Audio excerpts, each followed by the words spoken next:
اللهم صل على سيدنا ومولانا محمد وعلى آله وصحبه وبارك۔ جوانی میں انسان باپ کو شک کی نگاہ سے دیکھتا رہتا ہے، جیسے باپ کو ہمارے مسائل، تکلیفوں یا ضرورتوں کا احساس ہی نہیں، یہ نئے دور کے تقاضوں کو نہیں سمجھتا۔ کبھی کبھی ہم اپنے باپ کا موازنہ بھی کرنا شروع کر دیتے ہیں۔ اتنی محنت ہمارے باپ نے کی ہوتی، بچت کی ہوتی، کچھ بنایا ہوتا تو آج ہم بھی فلاح کی طرح عالیشان گھر گاڑی میں گھوم رہے ہوتے۔ کہاں ہو، کب آؤ گے، زیادہ دیر نہ کرنا جیسے سوالات انتہائی فضول اور فالتو سے لگتے ہیں۔ سویٹر تو پہنا ہے، کچھ اور بھی پہن لو، سردی بہت ہے۔ انسان سوچتا ہے کہ اولڈ فیشن کی وجہ سے والد کو باہر کی دنیا کا اندازہ نہیں۔ اکثر اولادیں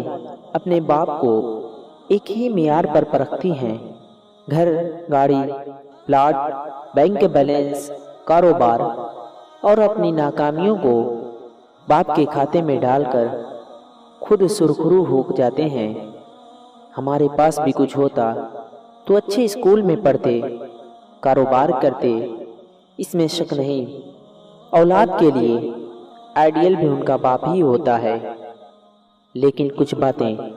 جوانی میں سمجھ نہیں آتی یا ہم سمجھنے کی کوشش نہیں کرتے، اس لیے کہ ہمارے سامنے وقت کی ضرورت ہوتی ہے، دنیا سے مقابلے کا بہت سوار ہوتا ہے۔ جلد سے جلد سب کچھ پانے کی جستجو میں ہم کچھ کھو بھی رہے ہوتے ہیں، جس کا احساس بہت دیر سے ہوتا ہے۔ بہت سی اولادیں وقتی محرومیوں کا پہلا ذمہ دار اپنے باپ کو قرار دے کر ہر چیز سے بری ذمہ ہو جاتی ہیں۔ وقت گزر جاتا ہے، اچھا بھی برا بھی، اور اتنی تیزی سے گزرتا ہے کہ انسان کی پلک جھپکتے ماضی کی کہانیوں کو اپنے ارد گرد منڈلاتے دیکھنا شروع کر دیتا ہے۔ جوانی، پڑھائی، نوکری، شادی، اولاد، اور پھر وہی اسٹیج، وہی کردار جو نبھاتے ہوئے ہر لمحہ اپنے باپ کا چہرہ آنکھوں کے سامنے آ کر باپ کی ہر سوچ، احساس، فکر، پریشانی، شرمندگی اور اذیت کو ہم پر کھول کر رکھ دیتا ہے۔ باپ کی کبھی کبھی بلا وجہ خاموشی، کبھی پرانے دوستوں میں بے وجہ قے، اپنے کپڑوں کو ناپسند کر کے پرانوں کو فخر سے پہننا، خانوں میں اپنی سادگی پر فخر، کبھی کبھی سر جھکائے اپنے چھوٹے چھوٹے کاموں میں مگن ہونے کی وجہ، کبھی بغیر وجہ تھکاوٹ کے بہانے سر شام بتی بجھا کر لیٹ جانا، نظریں جھکائے انتہائی محویت سے ڈوب کر قرآن کی تلاوت کرنا۔ سمجھ تو آنا شروع ہو جاتا ہے، لیکن بہت دیر بعد، جب ہم خود راتوں کو جاگ جاگ کر دوسرے شہروں میں گئے بچوں پر آیت الکرسی کے دائرے پھونکتے ہیں، جب ہم سردی میں وضو کرتے ہوئے اچانک سوچتے ہیں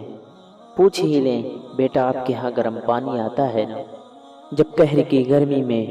روم کولر کی خنک ہوائیں بدن کو چھوتی ہے تو پہلا احساس جو دل و دماغ میں ہلچل سی مچاتا ہے وہ کہیں اولاد گرمی میں تو نہیں بیٹھی۔ جوان اولاد کی مستقبل، شادیوں کی فکر،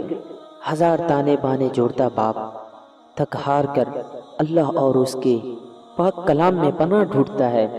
تب یاد آتا ہے ہمارا باپ بھی ایک ایک حرف، ایک ایک آیت پر رک رک کر بچوں کی سلامتی، خوشی، بہتر مستقبل کی دعائیں کرتا ہوگا۔ ہر نماز کے بعد اٹھے کپ کپاتے ہاتھ اپنی دعاؤں کو بھول جاتے ہوں گے۔ ہماری طرح ہمارا باپ بھی ایک ایک بچے کو نمناک آنکھوں سے اللہ کی پناہ میں دیتا ہوگا۔ سر شام کبھی کبھی کمرے کی بتی بجھا کر اس فکر کی آگ میں جلتا ہوگا کہ میں نے اپنی اولاد کے لیے بہت کم کیا، اولاد کو باپ بہت دیر سے یاد آتا ہے، اتنی دیر سے کہ ہم اسے چھونے، محسوس کرنے، اس کی ہر تلخی، اذیت، فکر کا ازالہ کرنے سے محروم ہو جاتے ہیں۔ یہ ایک عجیب احساس ہے جو وقت کے بعد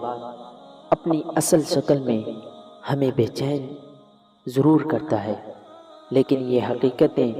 جن پر وقت پر عیاں ہو جائے وہی خوش قسمت اولادیں ہیں۔ اولاد ہوتے ہوئے ہم سمجھتے ہیں باپ کا چھونا، پیار کرنا، دل سے لگانا یہ تو بچپن کی باتیں ہیں۔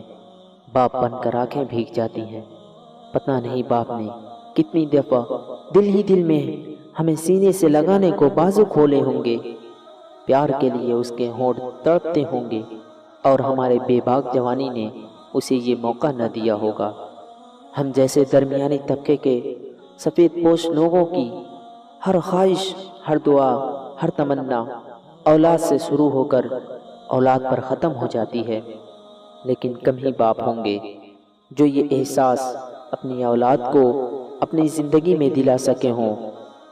یہ ایک چھپا میٹھا میٹھا درد ہے جو باپ اپنے ساتھ لے جاتا ہے۔ اولاد کے لیے بہت کچھ کر کے بھی کچھ نہ کر سکنے کی ایک خلش آخری وقت تک ایک باپ کو بے چین رکھتی ہے، اور یہ سب بہت شدت سے محسوس ہوتا ہے جب ہم باپ بنتے ہیں، بڑھاپے کی دہلیز پر قدم رکھتے ہیں تو باپ کے دل کا حال جیسے قدرت ہمارے دلوں میں منتقل کر دیتی ہے۔ اولاد اگر باپ کے دل میں اپنے لیے محبت کو کھلی آنکھوں سے وقت پر دیکھ لے تو شاید اسے یقین ہو جائے کہ دنیا میں باپ سے زیادہ اولاد کا کوئی دوست نہیں ہوتا، اولاد کا کوئی دوست نہیں ہوتا۔